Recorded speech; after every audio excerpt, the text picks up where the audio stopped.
Welcome to TSX Quarterly, the podcast that brings you publicly available earnings calls from companies listed on the Toronto Stock Exchange in one convenient location.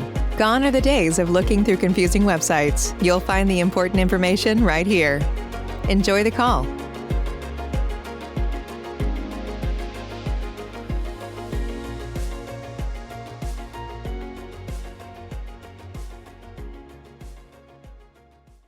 Good day and thank you for standing by.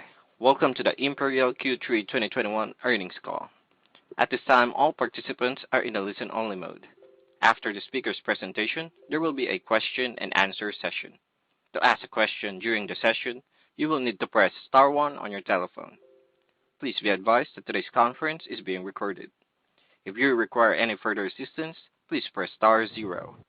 I would now like to hand the conference over to your speaker today, Dave Hughes, Vice President of Investor Relations. Sir, please go ahead. Thank you. Good morning, everybody. Thanks for joining us on our third quarter earnings call. I'm joined today by Brad Corson, Chairman, President, and CEO, and the rest of the management team, including Dan Lyons, Senior Vice President of Finance and Administration, Simon Younger, Senior Vice President of the Upstream, Sherry Evers, Vice President of Commercial and Corporate Development, and John Wetmore, Vice President of the Downstream. I'm going to start by reading the cautionary statement.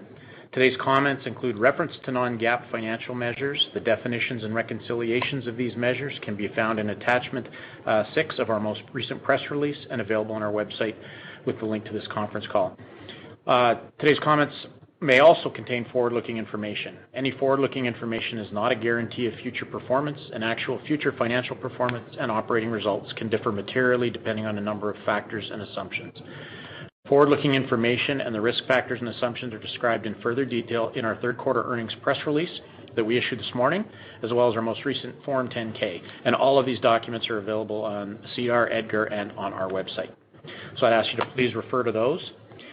Usual format today, Brad will start with some opening remarks, and then Dan will go over the financial performance, then back to Brad to talk through our operating performance for the quarter. Then we'll follow it up with a Q&A session. So with that, I'll turn it over to Brad. Thanks, Dave. Well, good morning, everyone, and welcome to our third quarter 2021 earnings call. I hope each of you are doing well and had the chance to enjoy some time with friends and family over the summer. What a difference a year makes.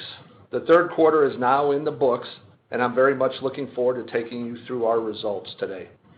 It was a great quarter by any measure, as our strong operational performance continued to allow us to make the most of this very attractive business environment. Our assets' performance met or exceeded our expectations, and once again, we have a few records to talk about. And I would note that this was across all of our business lines. Along with very strong operational performance, we continue to benefit from actions we took last year to reduce our overall cost structure and improve reliability. And this combination is so advantageous when commodity prices are continuing to see strength.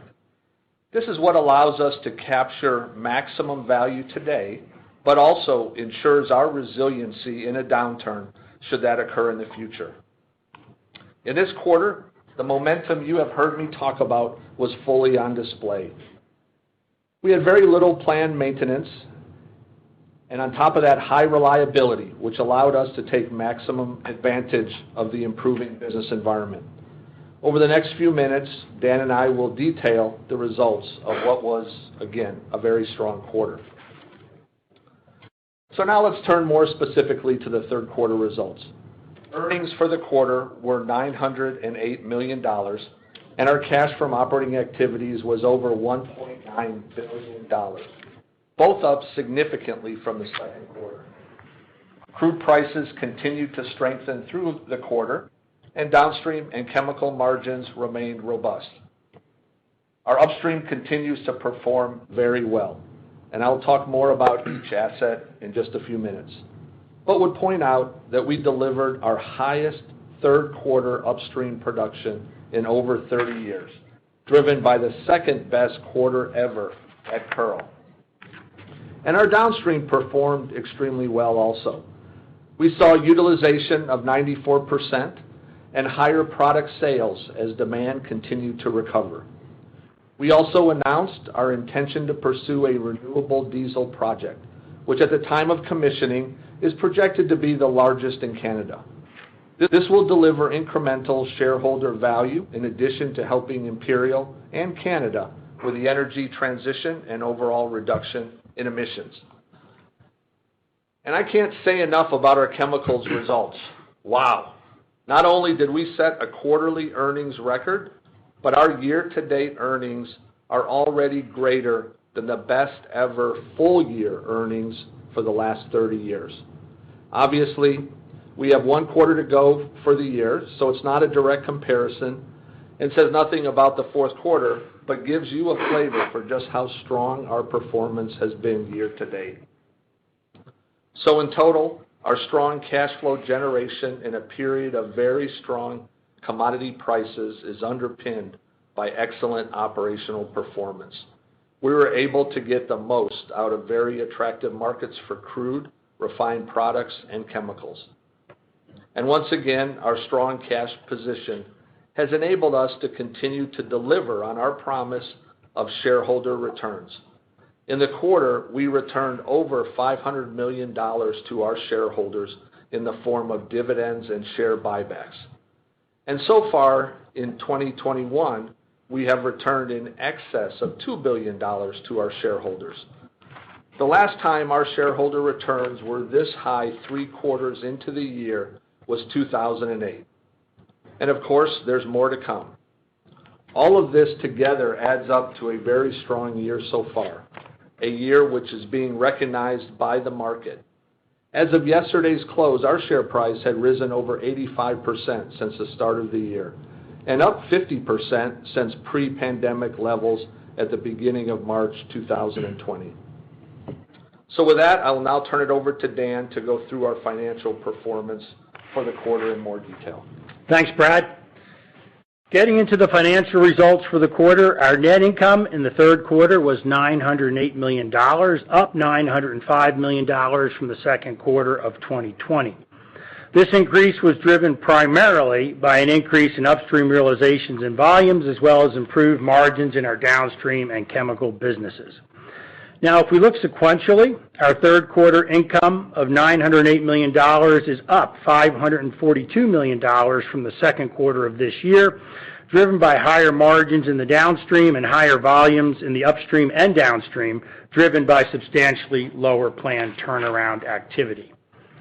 Looking at each business line, the upstream recorded net income of $524 million, up about $280 million from our second quarter net income of $247 million, driven mainly by higher volumes due to the absence of planned turnaround activity at Kearl and Syncrude. In the downstream's net income was $293 million in the third quarter, up about $230 million from net income of $60 million in the second quarter, reflecting higher margins and the absence of the planned turnaround at our Strathcona refinery. Our chemicals business continued to demonstrate strong performance through the third quarter with net income of $121 million, up from net income of $109 million in the second quarter, driven by strong polyethylene margins. This is the highest quarterly net income in over 30 years for our chemical business. Moving on to cash flow. In the third quarter, we generated over $1.9 billion in cash flow from operating activities, or just over $1.5 billion, excluding working capital effects. Our free cash flow for the quarter was about $1.7 billion, bringing our free cash flow for the year to over $3.2 billion, an improvement of about $3.5 billion from last year. Even with substantial returns of cash to shareholders, we ended the third quarter with close to $1.9 billion of cash on hand. Moving on to Capex, capital expenditures in the third quarter totaled $277 million, up almost $140 million from the third quarter of 2020 and up about $20 million from the second quarter of this year. In the downstream, our spending reflects increased spend for the Sarnia Products Pipeline. In the upstream, we continue to progress the Kearl in-pit tailings projects, as well as spend on mine progression and efficiency projects at Kearl. and volume sustainment work at Cold Lake. Based on some great work done by the organization around capital discipline, we were able to revise our capital guidance down for the full year to around $1.1 billion without impacting the key projects that we had planned for the year.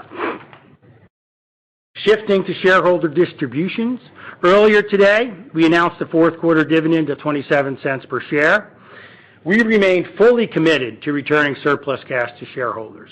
We have demonstrated this year by increasing our dividend 23% as of July 1st and by returning over $2 billion to shareholders year to date, including $1.2 billion via an accelerated NCIB program in May and June. Given our strong cash position, we are actively evaluating options to return additional cash to shareholders, including accelerating our NCIB, executing a substantial issuer bid, or paying a special dividend above and beyond our base, reliable, and growing dividend. Now I'll turn it back to Brad to discuss our operational performance. Thanks, Dan. I'll now take a few minutes to talk about operational performance in the third quarter, which, as I noted earlier, was very strong across the entire company. That is to say, across all business units. Starting with the upstream, production averaged 435,000 oil equivalent barrels a day in the third quarter, which represents an increase of 34,000 barrels per day versus the second quarter of this year, and an increase of 70,000 barrels per day versus the third quarter of 2020.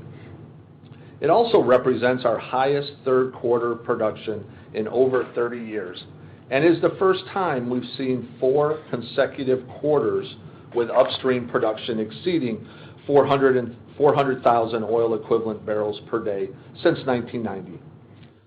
The increase was a result of continued strong operating performance, driven in large part by our focus on reliability and by the absence of the planned turnaround activity we saw in the third quarter of 2020, notably at Kearl. I'll now talk in more detail about each asset, starting with Kearl. And by now, you must be getting used to hearing me talk about Kearl continuing to deliver more and more impressive results. Well, here we go again, and I'm pleased to be able to report that trend continued in the third quarter. Kearl production averaged 274,000 barrels per day gross in the third quarter, which is the second best quarter in the asset's history. Recall that in the fourth quarter of 2020, Kearl's production was 284,000 barrels per day.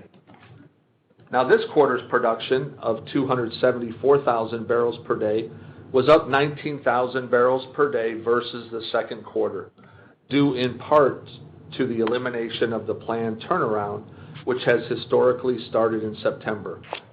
And as we discussed on the second quarter earnings call, we eliminated this second turnaround a full year ahead of our original schedule and began our strategy of only one turnaround each year versus 2 each year.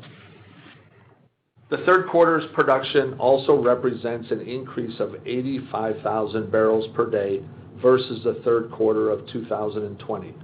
Again, the increase due in part due to the absence of similar turnaround activities and the absence of a third-party pipeline outage.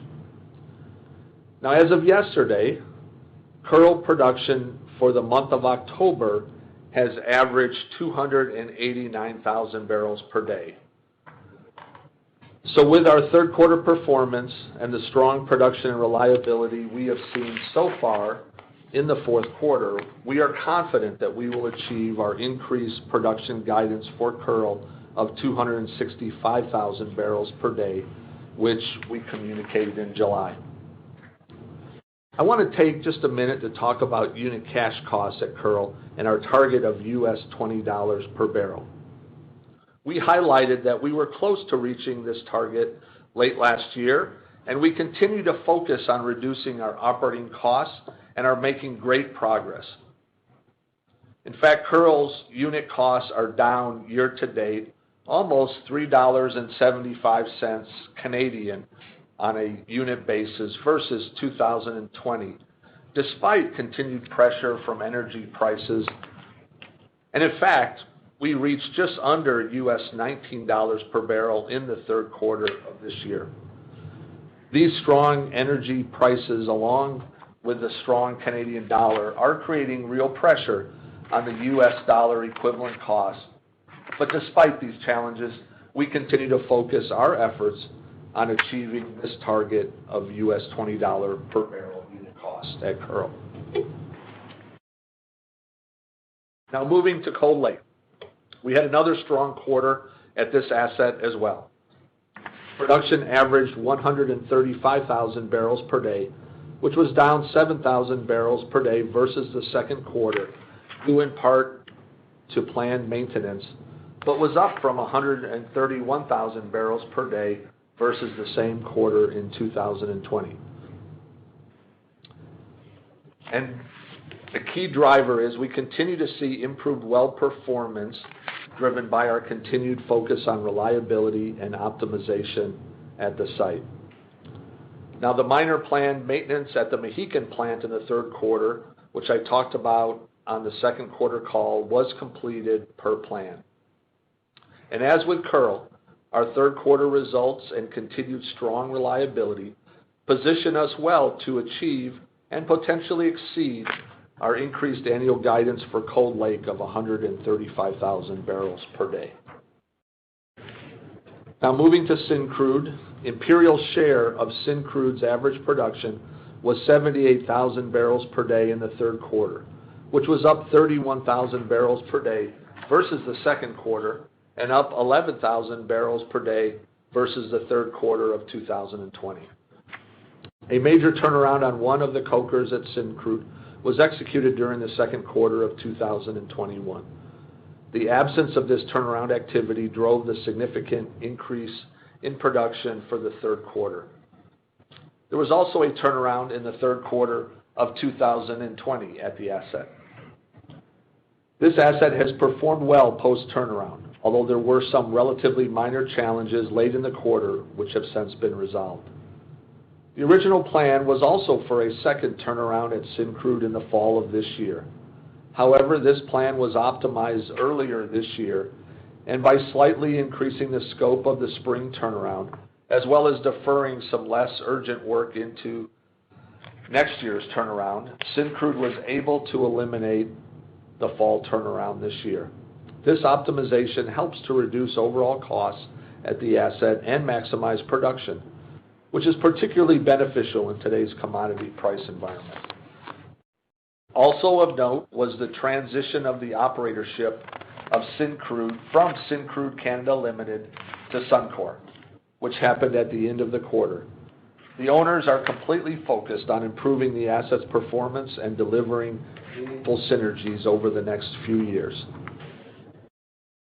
Now let's move to the downstream. We refined an average of 404,000 barrels per day in the second quarter, which was up 72,000 barrels a day versus the second quarter of 2021.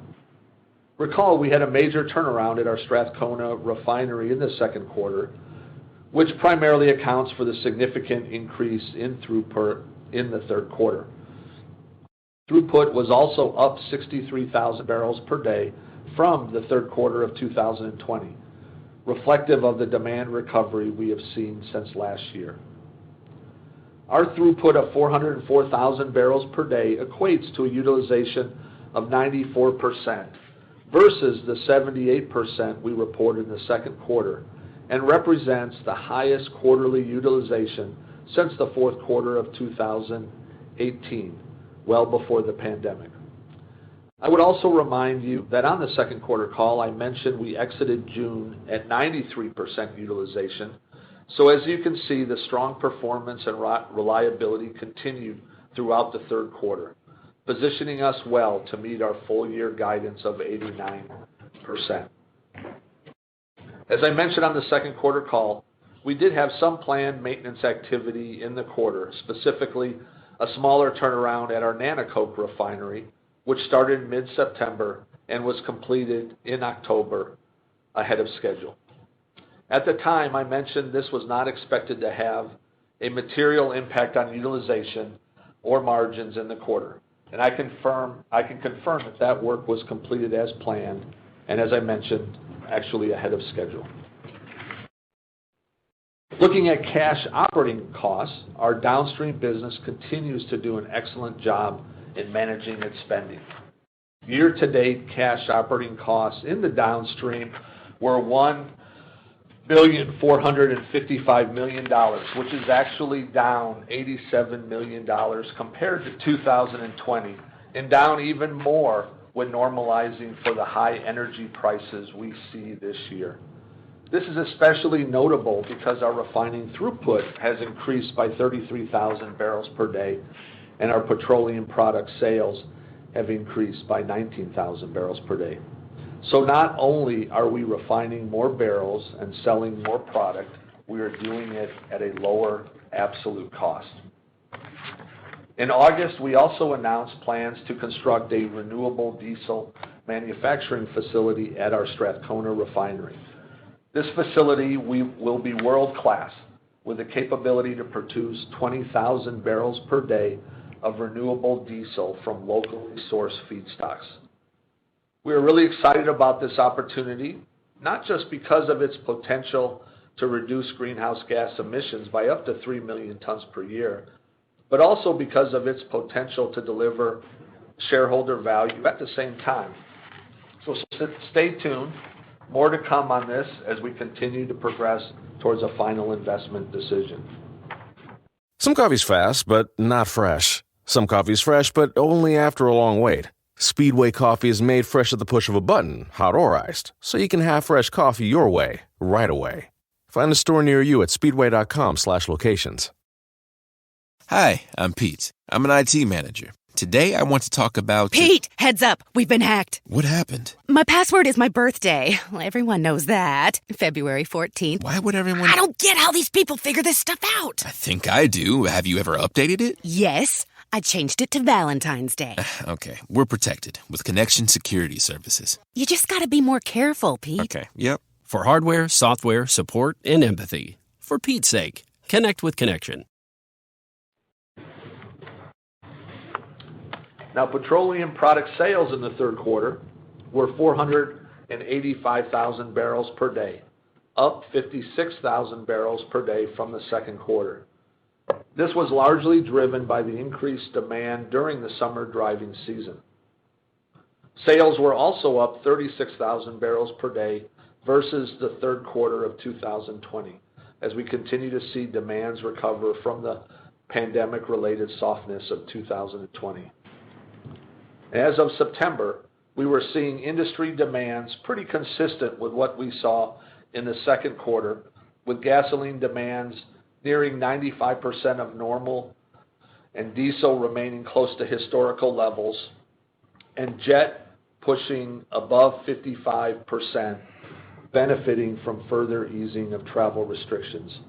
I would add that if we look specifically at Imperial sales, our jet volume is actually about 10% better than broader industry levels, around 65% of historical, predominantly related to competitive gains we've been able to capture this year, increasing our overall market share. And with respect to downstream margins, unlike crude prices, our third quarter crack spreads were hovering around the middle of the 5-year band, which reflects fairly steady improvement over early 2020 at the onset of the pandemic. Despite ongoing demand volatility, our continued focus on reliable and efficient operations ensures we are capturing as much value as possible in the current downstream environment. I'll wrap up our operating results with chemicals. 2021 has been an incredible year for our chemicals business, and we continue to see outstanding results in the third quarter. Continued strong production, reliability, and margin supported chemical earnings for the quarter of $121 million, which represents the highest quarterly earnings in over 30 years. This also represents an increase of $12 million versus the second quarter of 2021, and $94 million higher than the third quarter of last year. I would also point out that year-to-date chemical earnings are $297 million, which is higher than the previous third quarter year-to-date record of $220 million set in 2018. And we have continued to see volume and margin strength so far in the fourth quarter.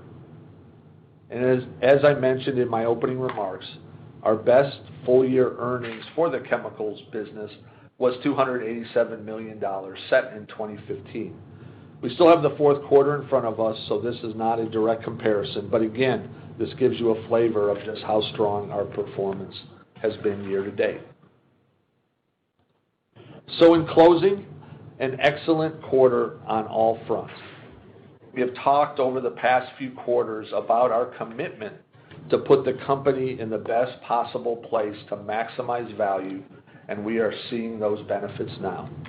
The decisions we have made and the work the organization has done over the past several quarters is exceptional and is allowing us to take maximum advantage of the prevailing market conditions. I am sure you will agree that our third quarter results highlight this. Having our operations firing in all cylinders when commodity prices are as strong as they are allows us to really deliver on our value proposition, a large part of which is a focus on shareholder returns. And looking forward to the fourth quarter, as you have seen, commodity prices have so far remained strong, and we continue to focus our commitment to you to deliver maximum value. We are carrying a lot of momentum into the fourth quarter. And just to reiterate, we remain committed to returning surplus cash to shareholders. First, via a reliable and growing dividend, and second, through other means like an accelerated NCIB, share buyback program, a substantial issuer bid, or a special dividend. Given our very strong cash position, we are actively evaluating those steps, so stay tuned. With that, I'll turn it over to Dave for the Q&A session. Okay, thanks, Brad. We did have a number of questions pre-submitted, so why don't we open up the Q&A with a couple of those, and then we'll go over to the live Q&A line. The first question comes from Phil Gresh, J.P. Morgan. How should we think about the production progression over the next few years at Kearl as you aim to ramp to 280 plus? Thanks for the question, Phil. We continue to see record performance out of Kearl based on our supplemental crushing capacity that we have discussed in the past and other enhancements in reliability. And so that gives us great confidence in the asset's productive capability. And moreover, as we've announced last quarter, we moved to one turnaround starting this year from two previously, which is a key driver for us increasing our 2021 guidance to 265,000 barrels a day. A target, as I just mentioned, we remain very confident in achieving given the continued strong performance through the third quarter and now into the fourth quarter. So beyond the 265,000 barrel a day level, we've got other low-cost projects to get to the 280,000 barrel a day level over the next couple of years, including plant debottlenecking, enhanced mine planning, bitumen recovery, as well as some digital initiatives. You may recall at our previous Investor Day, we outlined that path to 280,000 barrels a day with Kearl reaching 270,000 barrels a day in the 2023 to 2024 timeframe, and ultimately to 280,000 barrels a day by 2025. We still see a progression path, but as evidenced by our recent performance and our track record of continued improvements, I fully expect that we will do better than that 2025 timeline. At our upcoming Investor Day in March, we'll give more information on that, but again, I expect that we'll be well ahead of that earlier timeline. And then I'd also note that as we continue to debottleneck Kearl and really put more barrels over a relatively high fixed cost asset base, we also expect to continue to drive down our overall unit costs. We are only partway through the ramp-up of our autonomous haul truck program, and we've talked about realizing a U.S. $1 per barrel saving from the full rollout, which we expect to achieve over the next 2 years. So in addition, we see a number of opportunities to apply digital solutions more broadly at Kearl, which include drones, other optimization technologies, with an overall objective to continue to drive that cost not only to $20 per barrel, but even lower beyond that. Thanks for that question, Phil. And Phil had a follow-up. Since you pushed back the timing of Investor Day, could you give us some updated thoughts on Capex in 2022 and beyond? Does the framework from the last Investor Day still hold, or could there be increases in spending from project activity like renewable diesel and or inflation? Yeah, thanks for the second question, Phil. We were really looking forward to getting back together in person at the end of this year for what would have been Investor Day in November. We see a lot of value to that event being in person, as I know you and other analysts and investors do as well. As we reflected on the situation with COVID across Canada, and some of the travel restrictions that are still underway, we concluded it was still just a bit too soon for an in-person event like that. And so consequently, we decided to adjust the timing of our Investor Day, moving it 1 quarter, and so now planning to host that event in March of next year. And soon, I would anticipate you'll get a save the date notice from our investor relations team. But insofar as 2022 guidance goes, we're planning to share that with you within the next month or so that you will have our latest numbers in a timely fashion, more along the lines of what you would have received, in prior investor days. So we'll give you that guidance, but then at our Investor Day early next year, we'll go through our longer-term outlook, which will include an update on the Strathcona Renewable Diesel Project, other capital investment plans. And what you'll see is a story that, looks very similar to what we laid out last year, with Capex growing from kind of this year's levels, which we now have updated at $1.1 billion, and we previously projected over the next few years we'd be averaging around $1.5, $1.6 billion, and really we see that general magnitude of expenditure continuing, especially with the Strathcona Renewable Diesel Project.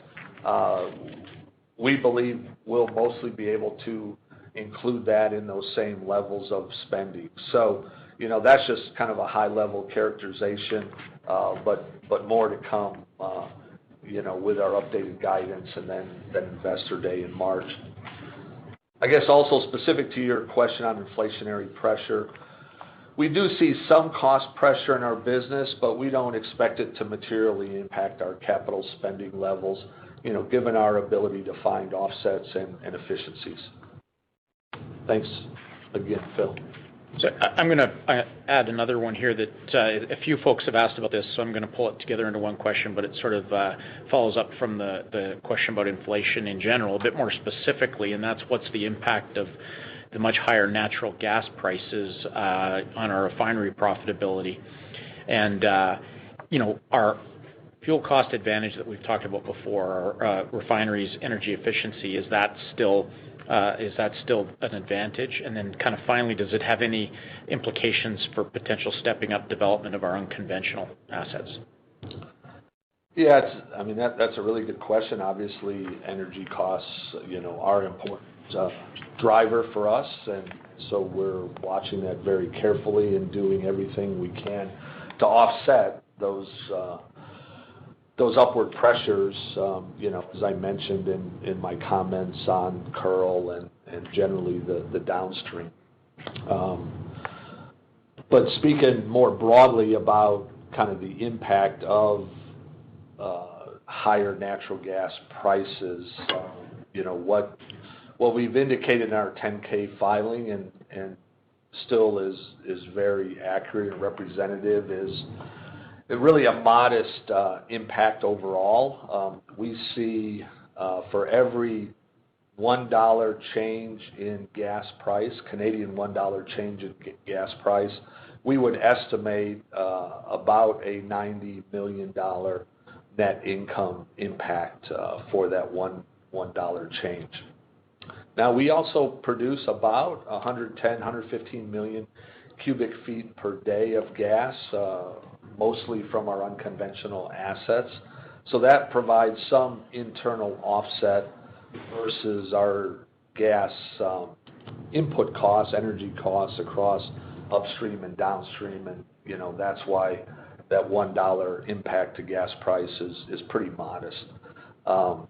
I'd also point out that our gas feedstock costs remain advantaged globally and are moving higher in the context of a stronger overall commodity price environment. So on a net basis, we're really benefiting from higher commodity prices, including for crude and refined products, as you can see in the strong cash flow that we generated for the quarter. I'd also note that our refineries are at or near industry best in class when it comes to energy efficiency, according to our Solomon surveys, and that trend has continued for many years now. So we have an advantage over our Canadian competitors in the current high price environment for gas and energy. So all that said, we don't take rising costs for granted, and we're always looking for offsets. A good example in our downstream is our recent investment in the 41 megawatt cogeneration unit at our Strathcona refinery, which reduces our electricity price exposure and overall energy costs. And so with the Strathcona cogen project, I would just mention we now have almost 600 megawatts of cogeneration capacity across all of our portfolio. And as for whether we'd step up investment on our unconventional acreage to produce more gas, I'd say we're never sitting idle, and we're always considering our investment choices. But at the moment, we're continuing to focus on our core oil sands operations, where we haven't yet exhausted all of the highly economic value creation opportunities that we see. That answers your question. Thanks. Okay, operator, I think we'll flip over to the live Q&A line now, please. Thank you. As a reminder, to ask a question, you will need to press star 1 on your telephone. Again, that is star, and then the number 1. To withdraw your question, press the pound key. Please stand by while we compile the Q&A roster.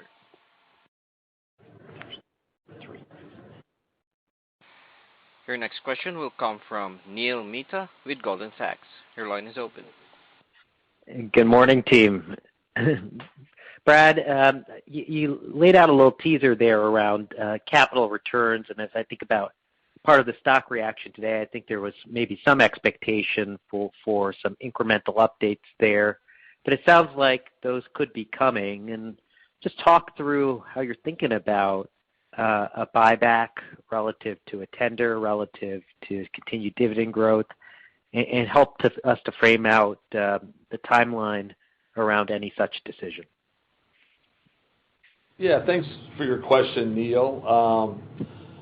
And yeah, I did want to, really reinforce our commitment to returning excess cash to our shareholders. We've made that a priority for a long time. We've demonstrated with our actions throughout this year that was a high priority for us. I know, there is a focus on dividend and share buybacks, and I would just remind you and others that, due to the strength of our company and the actions we took through the pandemic, we did not have to cut our dividend. And in fact, we maintained it through last year, and then earlier this year, we announced a very significant increase in the dividend, 5 cents per share, on top of the prior 22 cents. So, almost 25% increase. A little bit later, approaching the summer, we did reinstate our share buybacks with a very accelerated 4% program over 2 months. And then most recently, we've reinstated, the kind of a full year 5% share buyback program. So again, we've been very active and committed in returning cash to our shareholders. And so as we look to the rest of this year and into next year, the momentum is building for us as a company. We are generating significant cash. We are seeing our cash balances grow. And so, we're committed to returning that excess cash to our shareholders. And that's why I mentioned, that we are actively evaluating some very important steps over the coming months that could include an acceleration of our NCIB program, could also include a substantial issuer bid, or perhaps a special dividend. We haven't made any final decisions yet, and it is subject to board approval, but those discussions are actively underway. And I might also ask Dan to comment a little bit on our views on substantial issuer bid versus special dividend, because we have been discussing that, with our shareholders, and that's influencing us. Yeah, thanks, Brad. Yeah, regarding, an SIB versus a special dividend, I've talked to a number of you on the line. We like to get folks' views, analysts and investors. We're a bit agnostic, but I think the feedback we're getting is pretty significantly in favor of a substantial issuer bid buyback over a special dividend. And there's some research that came out recently that said some of that too, but mainly that's really from just talking to investors. So, there's different reasons for that, tax, and you have a choice, and more structural maybe with an SIB is what folks tell us. So, as we weigh those options, we certainly take investor input into account in a very significant way. And Dan, is the logical timing to think about an update around this, the fourth quarter call? That's when you made a big decision around the dividend bump earlier this year. Is that what we should base case as the clearing point for this decision? Yeah, I wouldn't get into timing. As Brad said, we're actively evaluating all this stuff. And, look, I think as Brad said, we're absolutely committed to returning surplus cash. I think we've demonstrated that. So we're working through that. Okay. All right. And the follow-up question is just your thoughts on the Canadian oil markets here. WCS is widened out a little bit in terms of the differentials, but Line 3 is now online. Just how do you think about spreads from here? And as oil has stayed firm, do you think that differentials could stay more contained now that you have pipeline takeaway?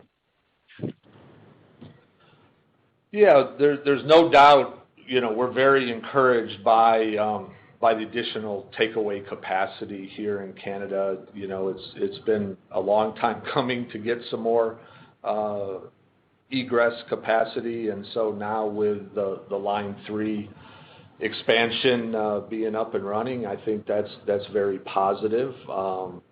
And of course, longer term, we're still encouraged by the plans for the TMX completion as well. So, all of that provides more access for our barrels to get to the higher cost markets, in the U.S.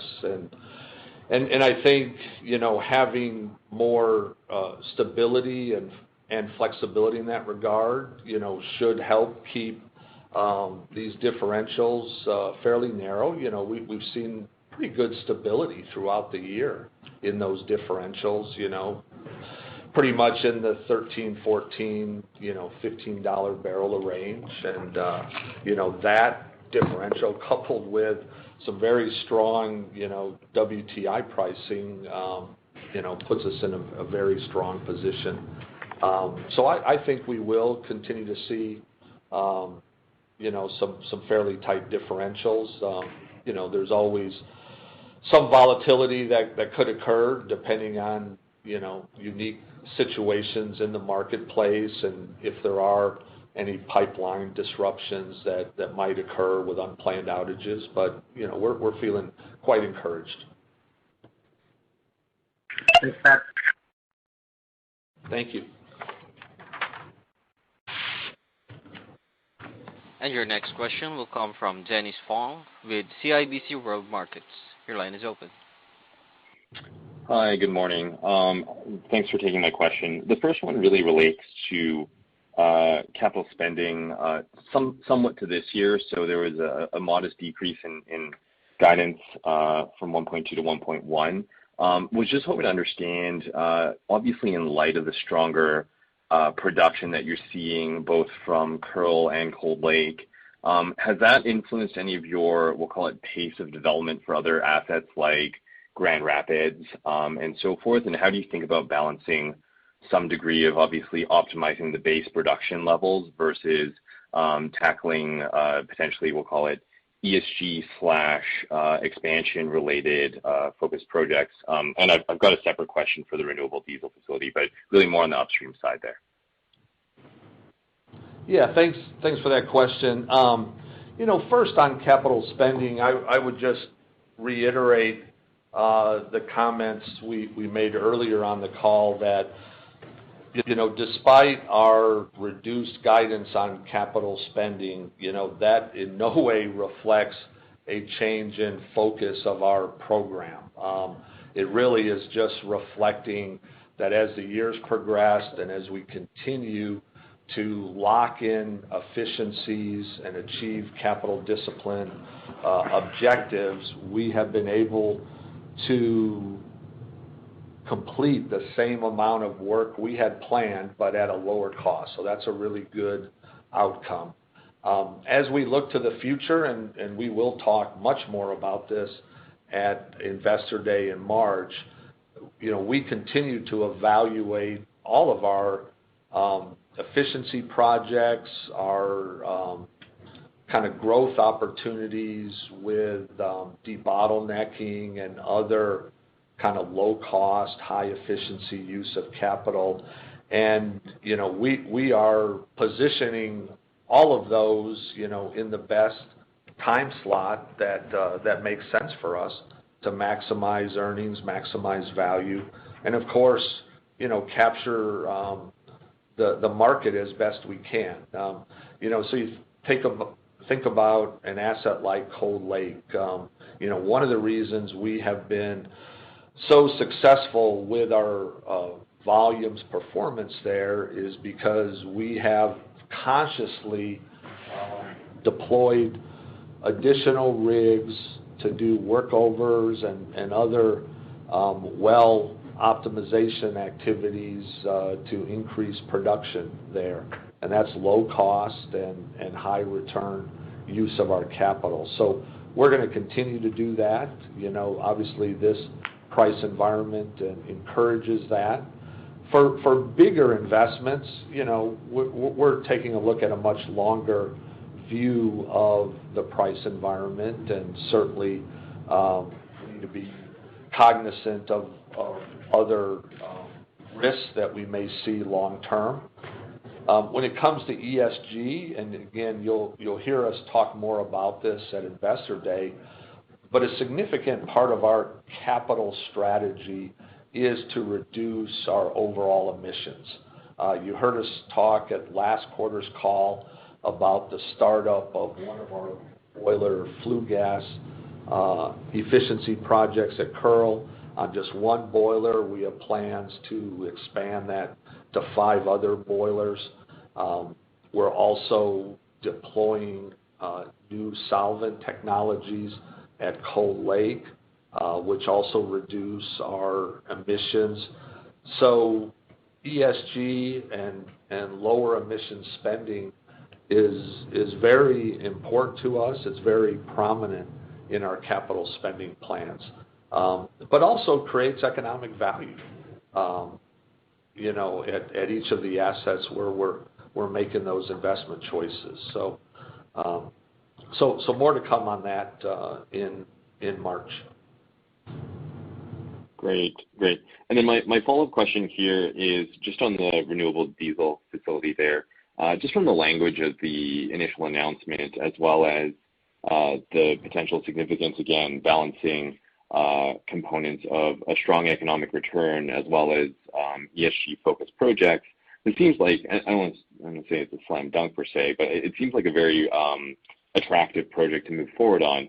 So with kind of FID potentially in sight, what are some of the last items that you're looking to gain incremental clarity on? It sounded like you were continuing to pursue, we'll call it negotiations and discussions with various government and regulatory bodies. How is that potentially progressing? So just wanted to get a quick update as to where you're at with the renewable diesel project. Thank you. Yeah, thanks for the question, and thanks for the interest. I mean, I think you characterized it well. We do see it as a high priority, value accretive project for us, as it does deliver significant environmental benefits. So we are progressing it as quickly, as efficiently as we can. We are still in the middle of several commercial negotiations, around sourcing the feedstock, around hydrogen production. We're also optimizing our own design to make sure we're leveraging best available technologies. And so all of that is kind of work in progress that will bring us to an FID, probably sometime next year, but more work to do there. You also mentioned our discussions with government entities. Yes, those are very important to us. We've had very constructive discussions both at the provincial level and the federal level. I think there is a shared view that this project is very important in the overall kind of Canada's objectives around net zero, and individual provinces like British Columbia see it also as very strategic for their fuel sources. And so we're just working with all those entities to kind of align on a plan and a strategy, their participation and support, but it's all going extremely well. And that's the key message I want to leave with you is, we are very encouraged, very optimistic, and certainly more to come.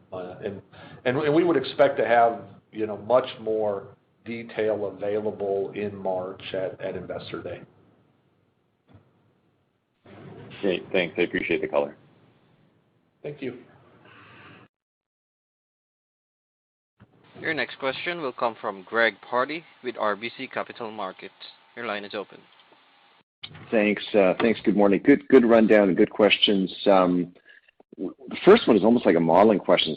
Brad, it's probably for Dan, but it's really just around tax horizon and cash taxability. Obviously, a high-class problem in the world we're living now, oil price-wise. But how should we think about that in 22? Yeah, do you want me to grab that, Brad? Yeah, go ahead. Yeah, Greg, obviously, it is a high-class problem. If you asked me a few months ago, I would say we'd have sort of very, very minimal cash tax payments in 22, and I think that's still the case. I don't think we'll have, really what I'd call significant cash tax payments in 22. But, on current trends, we will become cash tax paying in 23. That's probably as good as I can give you at this point. Obviously, it's sensitive to prices, right? We want them higher.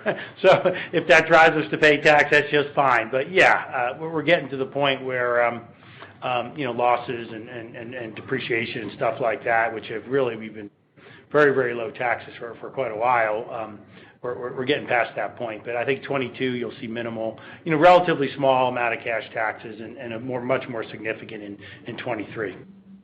Okay, terrific. And maybe just shifting over to maybe just the Pathways Initiative. Like I know you're in the middle of negotiations still with governments and so on, but Brad, is there anything you can say in terms of the direction that is heading? And obviously there's been some appointments with the change up in terms of the federal cabinet and so forth, but how should we sort of read maybe the progress on Pathways in terms of what you can say? Yeah, thanks for the question, Greg. And I'm really excited about the Pathways Initiative. I think we're making great progress. The consortium of 5 companies are all very engaged. They're working very closely together. Myself and the other CEOs, we're meeting on a very regular basis to kind of review our plans and kind of next steps and progress, and again, all very positive. We just issued some new information to the market, I guess early last week, to give some more updates on our plans, talk about the phasing that we see with our emissions reduction initiatives, and all of that, is illustrative of kind of our commitment to achieve net zero by 2050 for the oil sands. And what you would see in those announcements is a significant reduction by 2030. A lot of work underway right now around kind of feasibility studies for the main pipeline from up north in Alberta down to Cold Lake.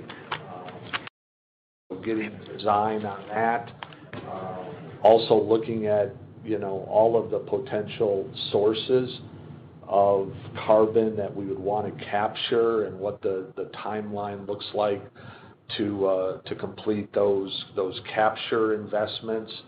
And then equally important is working with the Alberta government around pore space. And so we've recently submitted our application for access to pore space in the Cold Lake region. And then in parallel, we're in conversations with the federal government around the investment tax credit and the consultation that they've had underway. And I would just say that all of those conversations continue to be very constructive. There is a strong support for this project. There's a strong recognition that it is kind of fundamental to the country achieving their net zero aspirations by 2050. With respect to some of the new ministerial announcements, obviously we follow that very closely.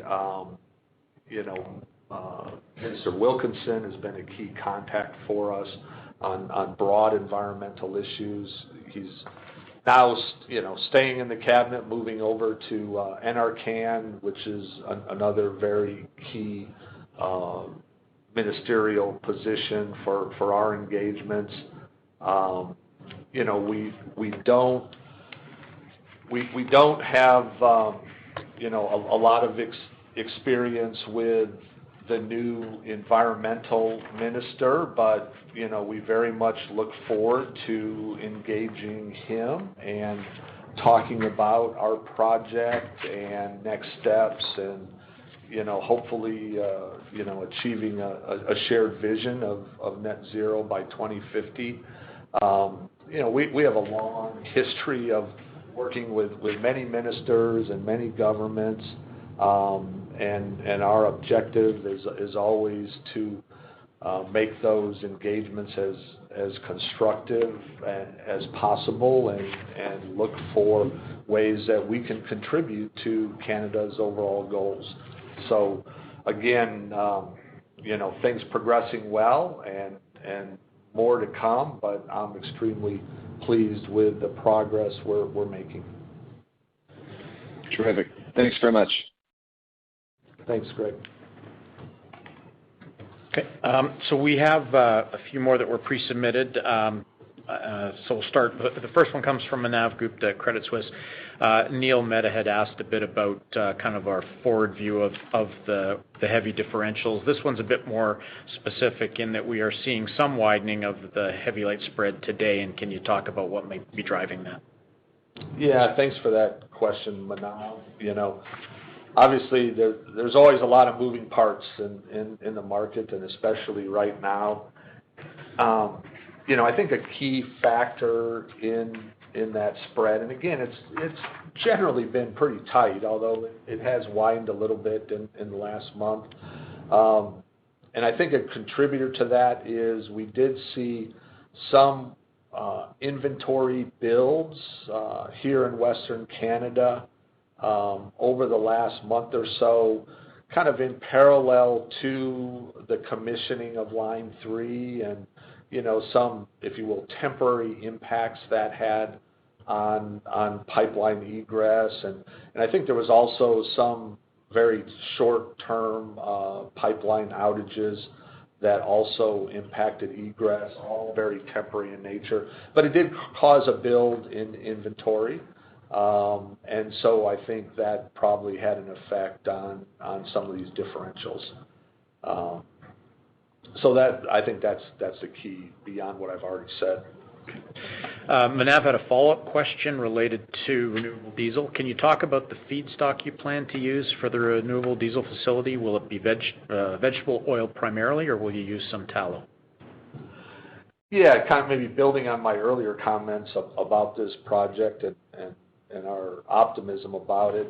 With respect to feedstock, we are very much planning to use vegetable oils, not a waste or tallow product. And one of the reasons we chose our Strathcona refinery is because of its location, and it's in close proximity to abundant local agricultural feedstocks. And so, as we think about that supply chain, we view most of those crop sources being within a day's transit by rail. And so, that provides, I think, some natural synergies. Co-locating it with Strathcona Refinery also provides further strategic advantages, cost efficiencies, and also in close proximity to kind of a low carbon fuel market in BC. So all those things were factors for us to choose the location, but specific to your question on feedstock, being close proximity to that crop base is really important. Okay. From Prashant Rao at Citi, it's related as well to renewable diesel, but a bit maybe more in a strategic nature. Can you talk about where Strathcona Renewable Diesel fits in the overall goal for longer-term net decarbonization goals, both at Imperial but also as Imperial fits into ExxonMobil's recent updates on this front? And then is there potential to include the remainder of the downstream asset base in the strategy? Yeah, thanks for the question, and obviously a lot of interest in our Strathcona Renewable Diesel project. So I very much look forward to talking more about that in the coming months as we progress towards an FID. And I know John Wetmore here, who runs our downstream business. He's actively engaged in progressing that project, and I'm sure he'll be sharing more details as well. But specific to your question, we've been examining potential solutions in support of a net zero future for some time now. And as we approach it, we bucket those solutions into short-term, medium-term, long-term opportunities. And this specific renewable project fits into our short-term bucket, but for Strathcona, but its use could certainly be expanded over a longer-term horizon with other refinery applications for us here in Canada. We're already manufacturing advanced fuels, lubricants, And we've been growing our biofuels blending capability as well for some time. So, this Strathcona renewable diesel project really builds on that foundation and allows us to participate in the growing renewable fuels market in a very efficient way, very economic way.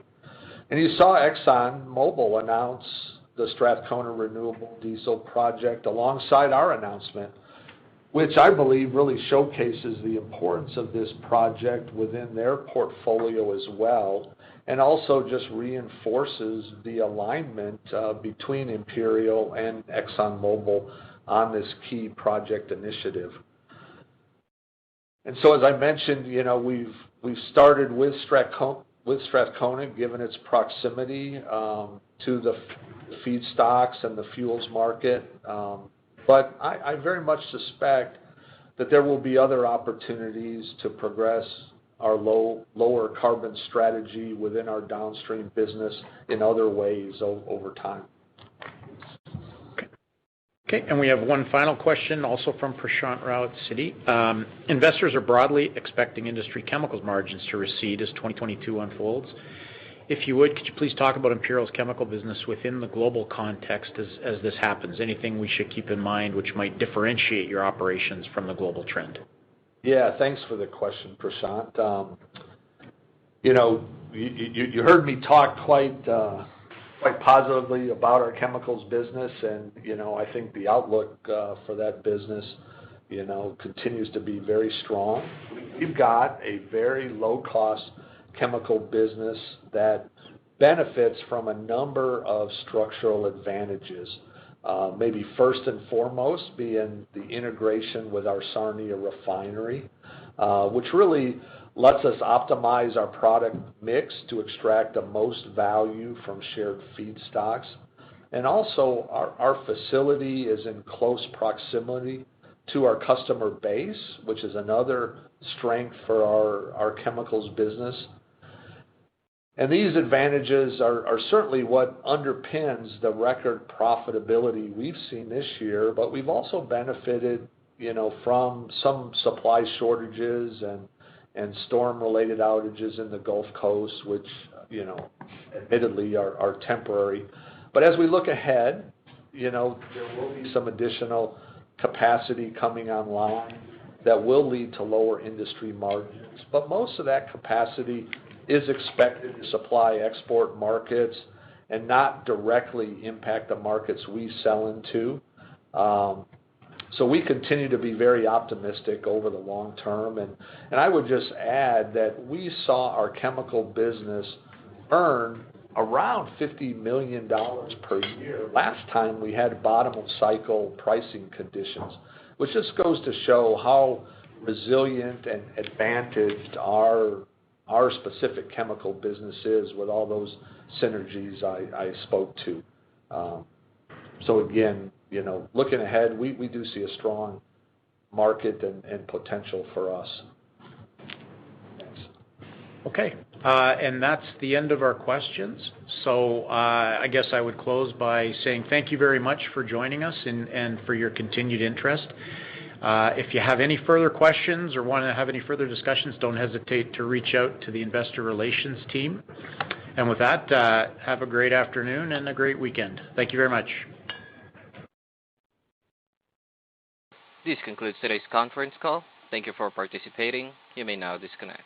Hi, I'm Pete. I'm an IT manager/superhero. Pete, bad news. What happened? I put a very expensive latte on top of my car, drove off, and it spilled. It's bad. How's that my problem? Oh, my laptop was up there too. Okay, that's why we use connection services to manage our cloud. Everything's backed up. I can access your stuff remotely. You won't miss a meeting. I really wanted that latte, Pete. For hardware, software, support, and empathy. For Pete's sake, connect with Connection. Some coffee's fast, but not fresh. Some coffee's fresh, but only after a long wait. Speedway coffee is made fresh at the push of a button, hot or iced, so you can have fresh coffee your way, right away. Find a store near you at speedway.com/locations.